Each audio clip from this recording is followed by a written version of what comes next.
ప్రశాంతంగా సాగుతున్న కాపురంలో పక్కింటోళ్ళు చిచ్చు రేపడం, లేదా బంధువర్గంలో చిచ్చు రేపడం, బంధువర్గం వాళ్ళు ఏదో మాట్లాడటం వల్ల చిచ్చు రేపడం అనేటటువంటిదే ఆర్కే గారు చేసి పెట్టింది.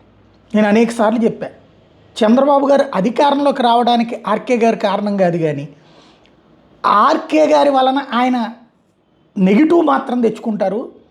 అతి పొగడ్తా చిరాకే జనానికి, అలాగే అతి విమర్శ జనానికి చిరాకే. మొన్నటిసారి జగన్ మీద వ్యతిరేకత సృష్టించడంలో ఆయన ఉపయోగపడి ఉండొచ్చు, కానీ ప్రధానమైనటువంటి శక్తి ఆయనైతే కాదు. ఇది బహిరంగ రహస్యం. ఎందుకంటే ఆంధ్రజ్యోతి చదివిన వాళ్ళు ఎవరో తెలుగుదేశం పార్టీ కరపత్రం చదివారనుకుంటారు తప్పించి దాన్ని ఒక జర్నలిజం కింద చూసేటటువంటి తక్కువ.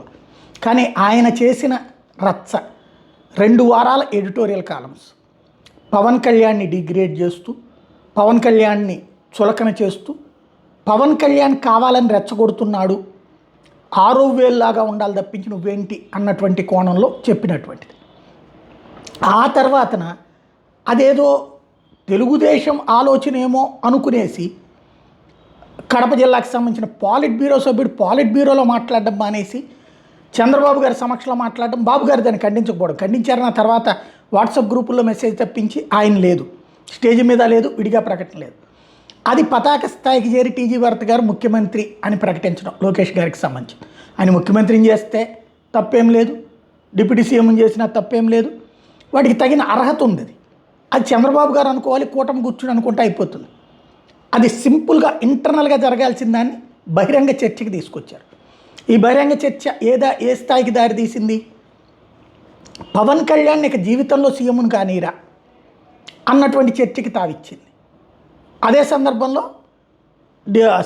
ఇప్పుడు పదవుల మధ్యన కొట్లాట బిగిన్ అయిపోయింది అన్నటువంటి, పవన్ని దెబ్బ కొట్టే కుట్ర చేస్తున్నారని జనసేన అభిమానుల్లో, పవన్ అభిమానుల్లో, అదే సందర్భంలో లోకేష్ని ఎదగనీయకుండా పవన్ కళ్యాణ్ చేస్తున్నాడు అన్నటువంటి ఫీలింగ్ తెలుగుదేశం పార్టీ శ్రేణుల్లో రావడానికి ఒక అపనమ్మకం సృష్టించింది ఆర్కే గారు.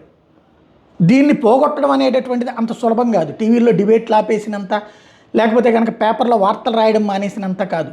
గ్రౌండ్ లెవెల్కి వెళ్ళినటువంటి చర్చకి సమాధానం ఎవరు?